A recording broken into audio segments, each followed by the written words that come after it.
Assalamualaikum warahmatullahi wabarakatuh. Pemirsa, saat ini saya berada di Desa Dusun Kebon Agung, Desa Jatirunggo, Kecamatan Pringapus, Kabupaten Semarang, di lokasi Kholwat Majelis Dzikir Tasbih Indonesia. Bersama ini saya dengan Imam Besar Majelis Dzikir Tasbih Indonesia, beliau Bapak Yai Haji Imroni Adilah. Selamat siang, Yai. Selamat siang.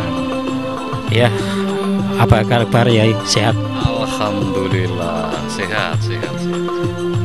Yai, ini kita mau bicara sebentar, dialog sebentar masalah Majelis Dzikir Tasbih Indonesia yang saat ini sudah berjalan 3 hari.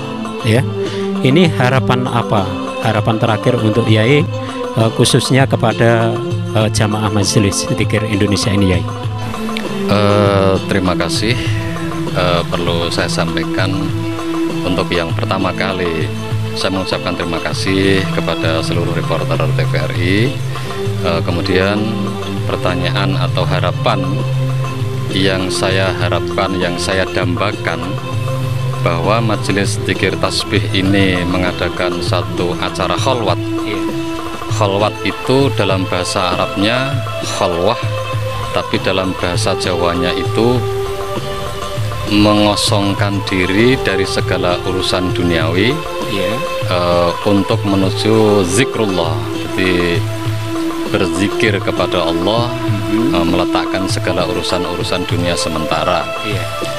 Kemudian harapan saya dari segala penjuru kaum muslimin yang ada di seluruh Indonesia ini, sebagian pengurusnya berkumpul jadi satu.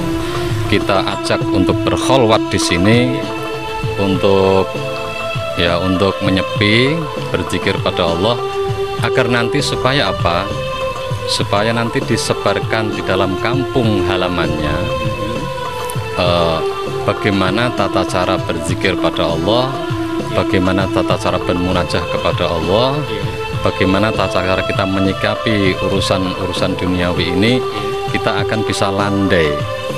Artinya tidak terlalu mengejar urusan dunia.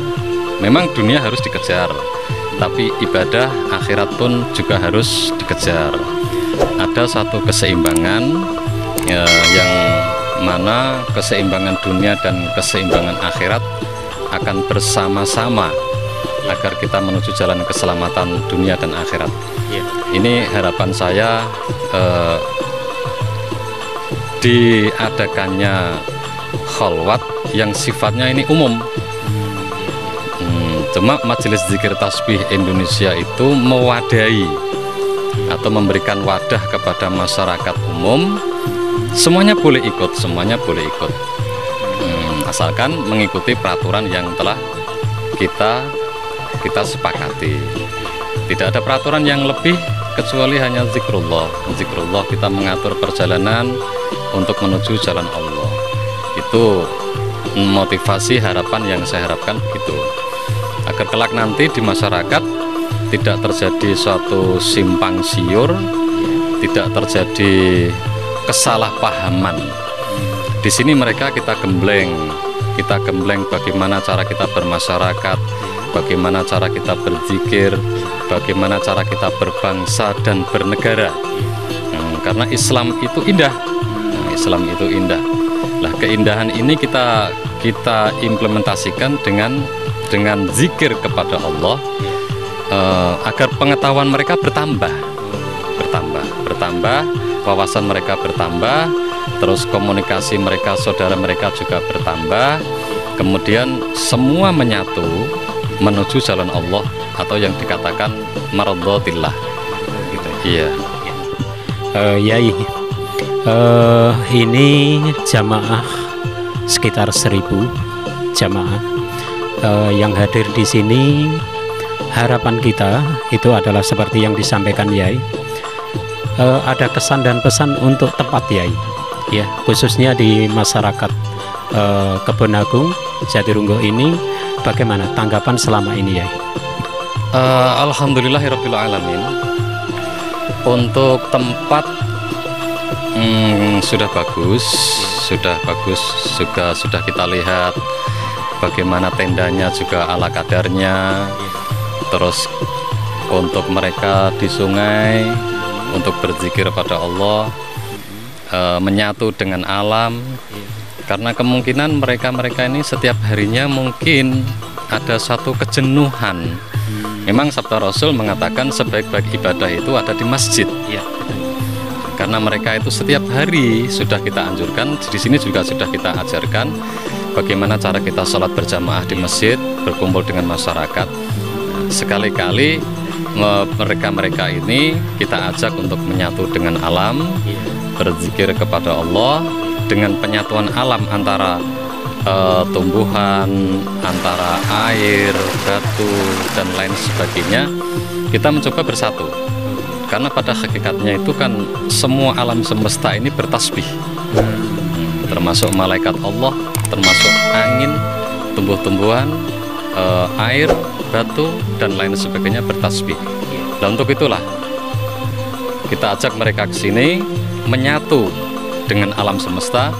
Ini merupakan suatu metode baru untuk menghilangkan kejenuhan dalam beribadah. Karena masyarakat sekarang ini nampaknya kadang-kadang masuk masjid, masuk musola, masuk Masjidil Taslim itu seperti alergi. Makanya untuk itu, yuk kita perbarui sistem, kita ajak mereka ke alam agar supaya memperbarui, artinya menambah keimanan mereka nanti setelah sampai rumah.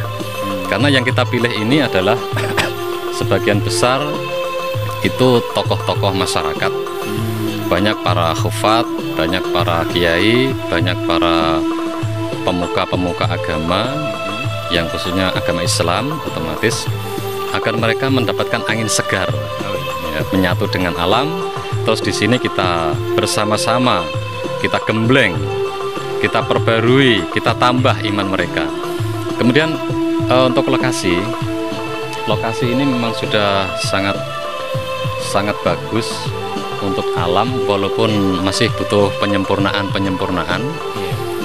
Adanya memang di sini, kita di sini juga sudah sosialisasi dengan masyarakat setempat, dan alhamdulillah masyarakat yang ada di Dusun Kebon Agung, Desa Jatirunggo ini sangat antusias dan sangat mendukung. Nah, ini kita buktikan banyak masyarakat di sekitar sini ikut turun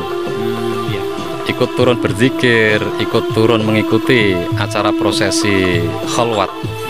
Bahkan ya sebagian ada yang ikut menyumbangsih, entah itu nyumbangsih beras atau apa, dan alhamdulillah kompak bersatu.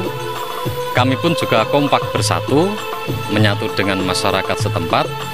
Ya mestinya sebelumnya sudah kita sosialisasi bahwa tujuan dari khalwat ini, majelis zikir ini adalah begini, pendekatan diri pada Allah. Kita tetap Ahlus Sunnah wal Jamaah, kita tetap mengutamakan zikir, sholat tepat waktu, dan lain sebagainya. Sehingga kesan dan pesan masyarakat di sini saya cukup salut dan terima kasih kepada masyarakat Kebon Agung, Jatirunggo, Pringapus, Kabupaten Semarang ini. Terus begini ya, kebetulan ini kalau kita melihat jamaah ini bukan hanya kaum muda ya, kaum tua pun juga ada di sekitar kita ini.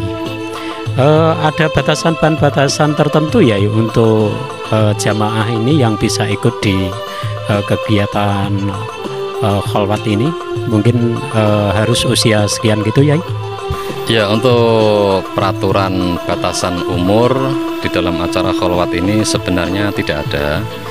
Cuma di dalam Islam itu kan untuk anak-anak yang khususnya belum balik, itu kan masih mengandung, di dalam kitab-kitab kuning itu kan mengandung najis, mungkin karena belum balik, yaitu belum diperbolehkan. Di sisi lain, anak-anak di sini memang yang harus kita didik secara sederhana, belum saatnya untuk menyatu dengan alam semesta. Makanya di sini tidak ada anak-anak. Kemudian batas usia atau umur itu tidak ada batas. Ada yang dari kiai-kiai yang umurnya 70, ada yang 80, ada yang bervariasi lah. Tapi itu hanya sebagian kecil. Yang terbanyak di sini adalah ulama-ulama muda. Ulama muda untuk generasi ke depan. Dan alhamdulillah di sini ya jumlahnya ada 1000 lebih mungkin ini yang ada di belakang atau di sekitar kita ini. Ulama-ulama muda ini saya harapkan nanti inilah nanti generasi penerus perjuangan agama, inilah nanti generasi penerus perjuangan bangsa, supaya kita bisa mengantisipasi ke depan bangsa ini supaya tidak banyak teroris, tidak banyak prasangka yang mungkin selama ini Islam dikatakan keras, Islam dikatakan macam-macam, anarkis dan lain sebagainya.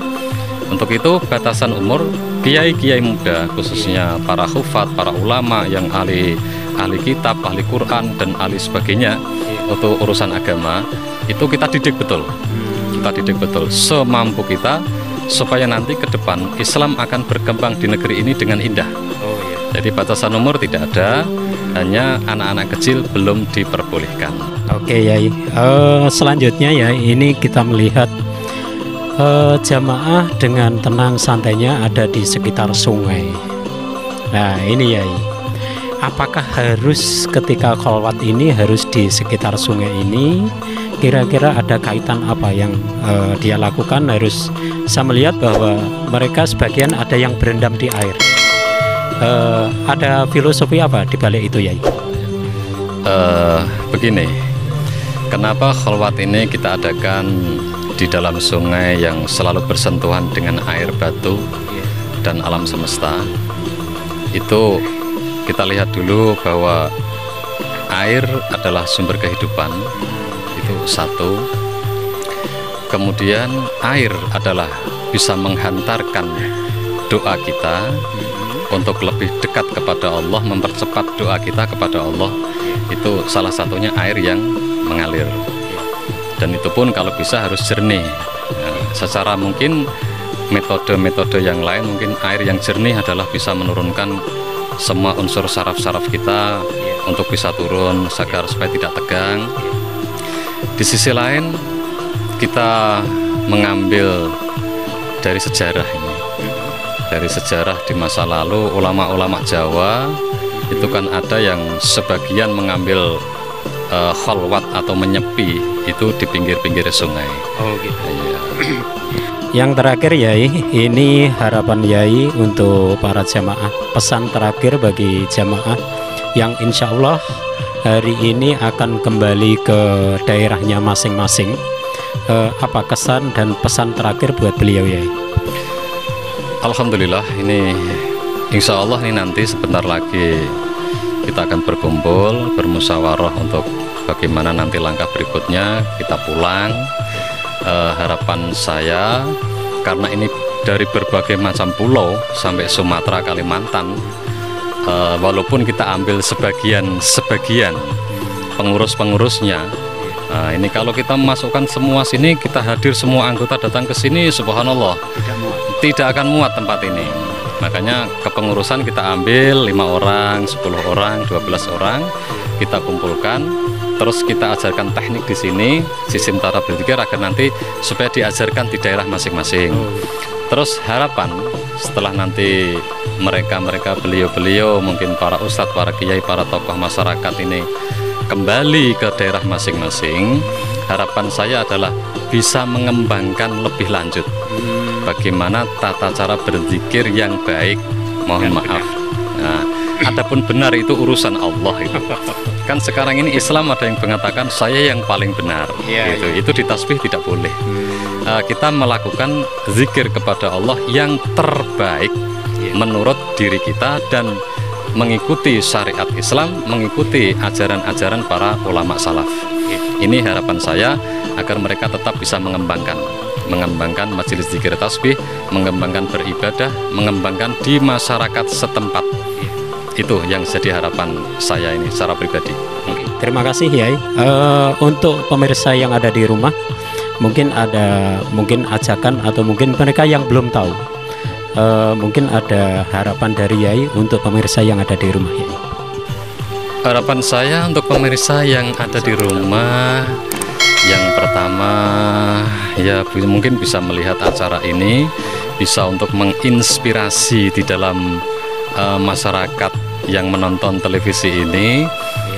Artinya yuk kita berzikir, menyatu dengan alam semesta, rukun dengan alam semesta.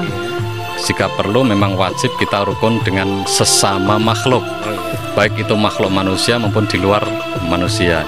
Artinya dengan kholwat ini yang intinya adalah kita meningkatkan. Saya berharap kepada seluruh pemirsa TVRI ini agar supaya terus kembangkan berzikir, terus kembangkan tata cara kita beribadah dengan sebaik-baiknya menurut keyakinan dan menurut dasar syariat Islam. Jadi saya mohon untuk pemirsa tolong hindari yang namanya ghibah atau saling menghujat, saling menghina di antara sesama muslim. Itu kita hindari. Kita bersatu, mana yang terbaik untuk kita lakukan, mana yang baik untuk orang lain kita bantu. Tidak perlu kita harus menghujat atau mengguncingkan kehormatan seseorang. Terima kasih. Terima kasih Yai atas waktunya dan selamat, semoga sukses apa yang diharapkan dari jamaah yang ada. Pemirsa, demikian tadi bincang kami dengan Bapak Yai Haji Imroni Abdillah, Imam Besar dari Majelis Dzikir Tasbih Indonesia. Selamat sore. Assalamualaikum warahmatullahi wabarakatuh. Saat ini saya berada di tengah-tengah Majelis Dzikir Tasbih Indonesia yang berada di Desa Kebon Agung, Dusun Kebon Agung, Desa Jatirunggo, Kecamatan Pringapus, Kabupaten Semarang. Saat ini saya bersama dengan Ketua Umum Majelis Dzikir Tasbih Indonesia, Bapak Dr. Kiai Haji Abdul Wahid MAG. Selamat sore, Dokter. Ya, saat ini Majelis Dzikir Tasbih Indonesia yang berada di Kebon Agung ini, harapan ke depan panjenengan yang kira-kira untuk masyarakat maupun di Majelis Dzikir ini apa? Pertama, tentu kita meletakkan harapan itu kepada jamaah dulu. Ya. Jamaah sebagaimana yang diajarkan oleh Islam, diajarkan oleh guru, itu fitunia hasanah fil akhirati hasanah. Jadi kehidupan dunia yang baik, juga kehidupan akhirat yang baik. Nah, kemudian itu orang sekarang mengatakan sebagai kesalahan individu dan kesalahan sosial. Kesalahan individu itu artinya kita berbuat baik, kita saleh, taat beribadah kepada Allah, tetapi kepada masyarakat kita juga tidak menutup mata. Kita mempunyai partisipasi, mempunyai peran yang aktif di tengah-tengah masyarakat. Ya, sebagaimana sabda Rasul, khairun nas anfa'um linnas, sebaik-baik orang adalah yang bisa memberikan manfaat bagi sesama. Jadi itu yang kita harapkan ke depan. Para murid, para santri kita ajak untuk menuju ke arah sana, begitu ya. Saleh secara individu, juga saleh secara sosial. Begitu ya. Terima kasih Pak. Untuk pengembangan ke depan Pak, mengenai jamaah, ada syarat-syarat tertentu untuk khususnya kaum pemirsa yang ada di rumah ini. Seandainya mau bergabung Majelis Dzikir Tasbih Indonesia, bagaimana nih Pak? Untuk pengembangan, kita punya majelis pengajian. Majelis pengajian ini tersebar di seluruh Indonesia, ya tentu di cabang-cabang yang sudah ada di sana ya. Di Jogja ada, kemudian di Kalimantan ada, di Sumatera juga ada, di Riau. Kalau dari Jawa itu mulai dari Jawa Timur, ada di Ponorogo, ada di Bojonegoro. Kemudian kalau Jawa Tengah ya tentu mulai dari Demak, Jepara, Boyolali, kemudian ada Kudus, kemudian ada Temanggung, Wonosobo, kemudian Kendal, sampai Tegal, sampai Brebes. Jadi itu majelis pengajian yang kita punya, kemudian demikian juga yang ada di luar Jawa. Jadi ini untuk meningkatkan kesalehan individu ya dari Allah. Nah, sementara untuk kesalehan sosial itu tentu ada program-program sosial yang memang sementara ini kita karena kemampuan ya, kita baru bisa berpikir nanti suatu saat kita bisa punya masjid, kemudian punya lembaga pendidikan, begitu ya. Yang kita ajarkan tentu Islam yang ramah, Islam yang inklusif gitu ya. Jadi Islam yang terbuka, yang ramah kepada umat. Nah, kemudian untuk saat ini kami sudah punya website ya, tasbih.co.id karena ini merupakan sebuah organisasi. Silakan para pemirsa untuk bisa melihat itu, ya, bisa belajar, bisa melu ngaji secara online, bisa bertanya begitu, bisa ini isinya apa saja, kemudian anggotanya siapa. Ini penting untuk pengembangan kami, pengembangan anggota juga itu salah satu bagian daripada partisipasi kami untuk pengembangan masyarakat. Jadi itu yang online yang orang di seluruh dunia bisa mengakses informasi itu. Untuk website, Pak, berarti memudahkan kita bagi yang ingin tahu secara detail mengenai Majelis Dzikir Tasbih Indonesia. Yang jadi masalah ini begini, untuk perkembangan IT sendiri itu kadang-kadang belum terjangkau di pedesaan. Ya, ini mungkin bisa dijelaskan website untuk Majelis Dzikir itu alamatnya di mana dan apa harapan kita ke depan agar kita mudah untuk menjangkau itu, Pak? Ya, memang ini untuk masyarakat yang sudah mungkin akses informasi melalui internet. Dan internet itu kan dulu tergantung pada kabel fixed, itu sekarang HP apapun yang ada sinyal itu kan bisa mengakses itu ya. Jadi di www kemudian tasbih.org.id.or organisasi maksudnya kemudian .id. Jadi itu.